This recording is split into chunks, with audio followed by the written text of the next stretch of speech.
Right, perfect.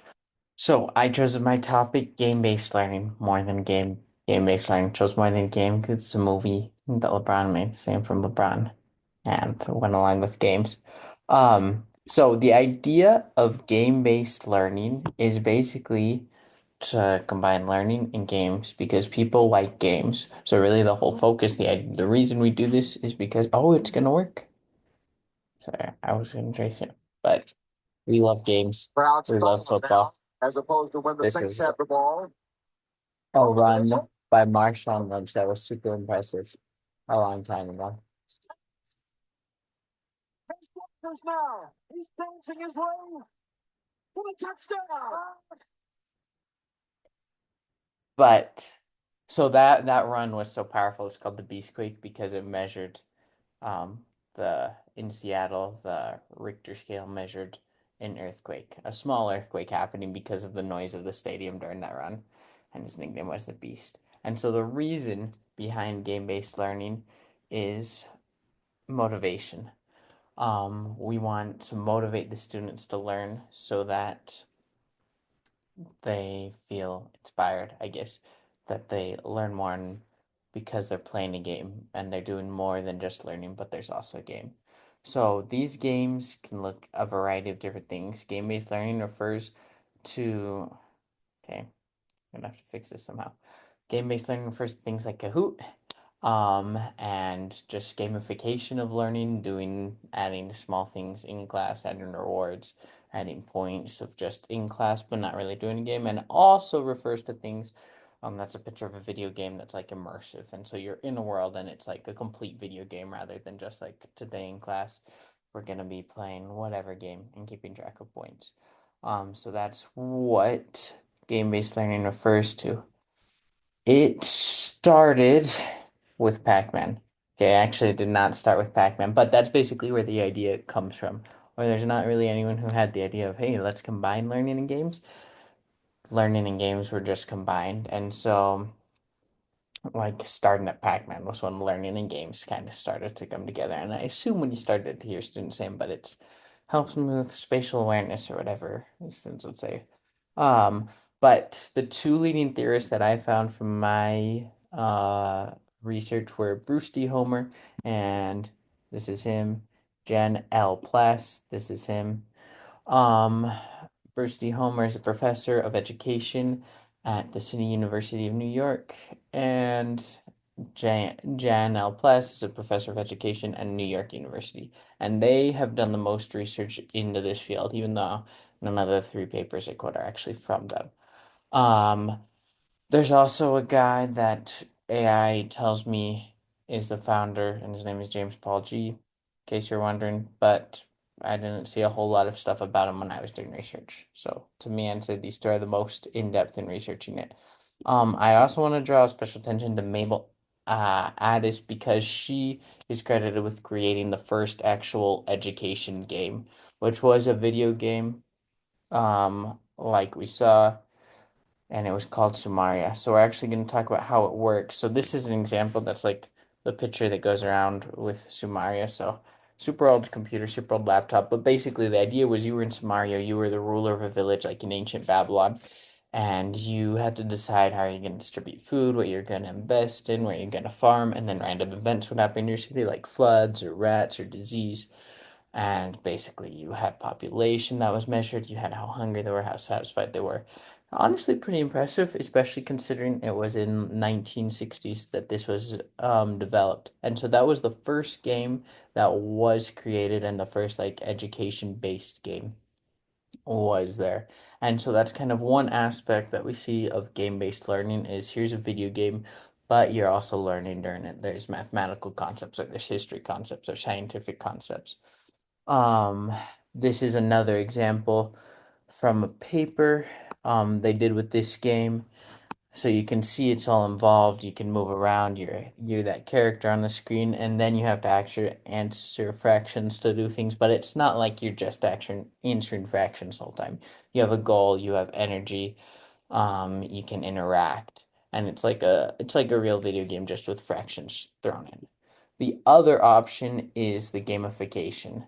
So like Kahoot. So here's Kahoot, just in case you haven't seen it either way, but where it's just if it'll load, it's just a math question and you have to answer it. And so this one is asking about where the hole is, so the answer is -8. But then you get points based on getting it right.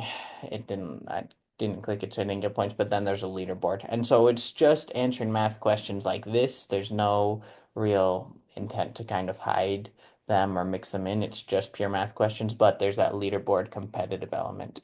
Another example that I've used in my class is if I can get it to okay, oh it's behind. But it's Pictionary, with drawing having them draw pictures after doing math problems and seeing who can win in Pictionary. All right. So I looked at a group of studies. I'm going to talk about these three. This one is a good example of what a typical study looks like in game-based learning. So the study was called Beyond Play, the Interplay of Analogy and Enjoyment in Game-Based Learning. And what they did was they had two groups of students, one of 30, one of 24, and they wanted to measure them on biomagnification and bioaccumulation. And they played a game called Toxic Chain, and then they measured them on their ability to understand after. So, biomagnification, bioaccumulation is basically how toxins magnify, that like a little shrimp does not have that many toxins, but you eat shrimp and you get more toxins, and you eat a lot of shrimp and you get a lot more toxins than just one little shrimp has. I think. If I'm wrong, feel free to correct me. Um, but so they had a game called Toxic Chain where basically you took the part of an animal and you had to eat food, and I think you could, or maybe you had a population, I guess, and you had to eat food, but also part of your population could be eaten that would transfer targets. So they, in this case, they're really targeting was there difference in using a discussion. So the analogy part, um, was a discussion helpful after the game? Like, you see how in the game when other people hate you, their toxins increase. That's just like real life. And that was helpful is what they found. But both ways, just playing the game without the analogy and playing the game and then discussing it after and how it like relates to real life were both found to be helpful. And actually it was or found talking about after was found to be more helpful than just playing the game. But like the effect from just playing the game was significantly larger than the effect from playing the game and talking about it. I said talking about it didn't add as much as just playing the game did.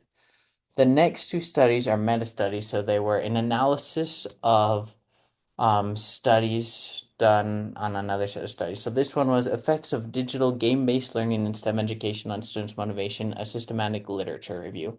So this study started with 446 studies, cut it down to 28, and they measured the students' motivation. And they did this by doing a scale, like rate 1 to 7, how I felt bored during the game, or I felt engaged, or didn't notice time passing. Students rate themselves on that, and then they combine those numbers to get a number basically for how motivated a student is. And what they found is motivation in 75% of the studies, it found that motivation increased, and 25% motivation and learning increased by playing a game, and in 25% it did not increase. Oh.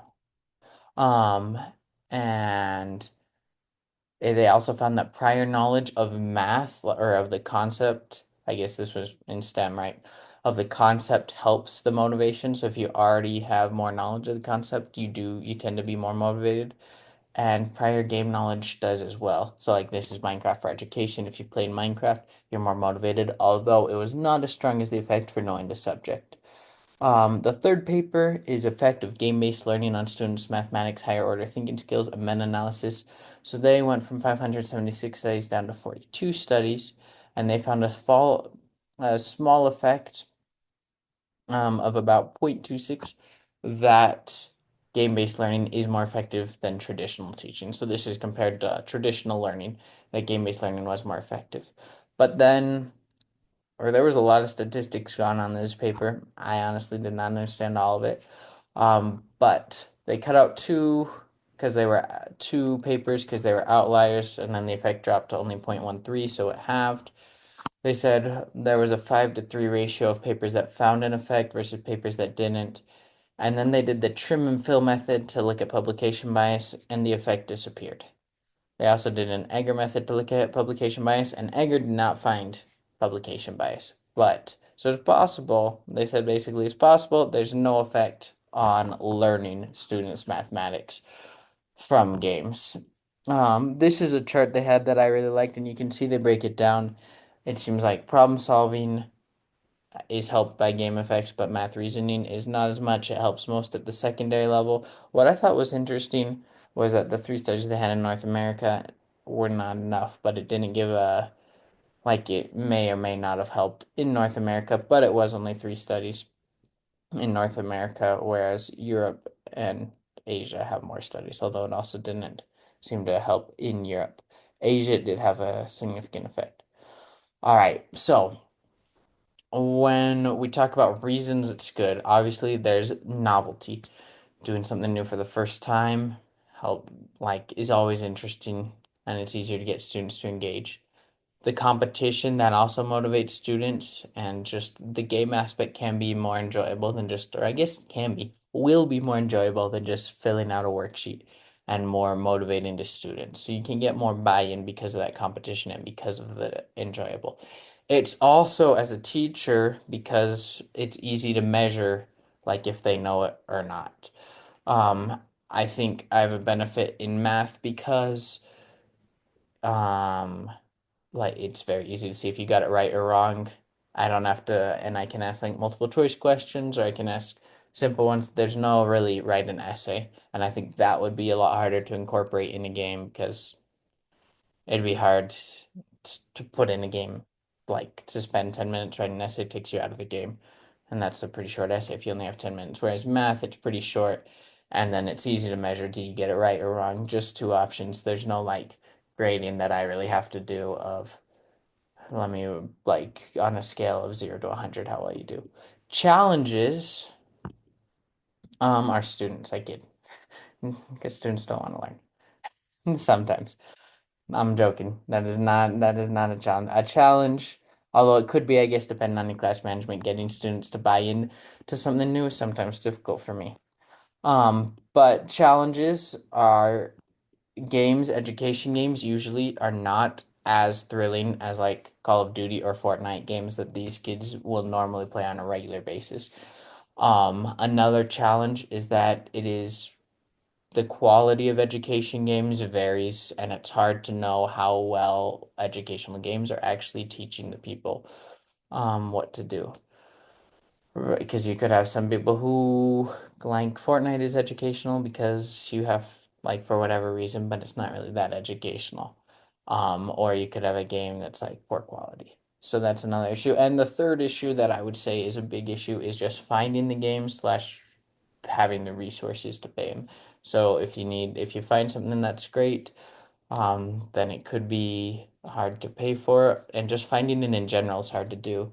And especially for these more in-depth video games that most of the studies were done on, it's really hard to, or it's like impossible, at least for me, it is impossible to grade a game.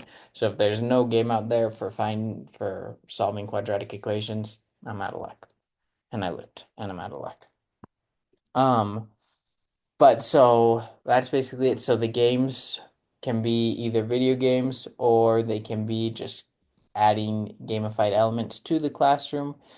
Jan Plass and Mr. David Homer were the leading theorists behind it. Uh, you can have a video game where you add in specific things, or you can have a game like Pictionary where it's just straight math, no extra elements involved. And then there were the three studies. The first one was a specific study that showed it was effective and discussion was also effective. The second one said it helped motivation. The third one possibly found that it helped in learning, possibly not.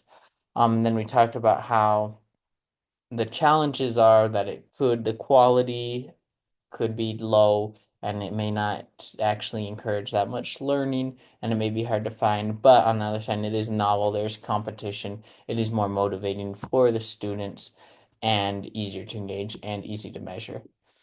And so that is basically a brief introduction to game-based learning. Here are references that I used, and I hope you have a great evening. Thank you.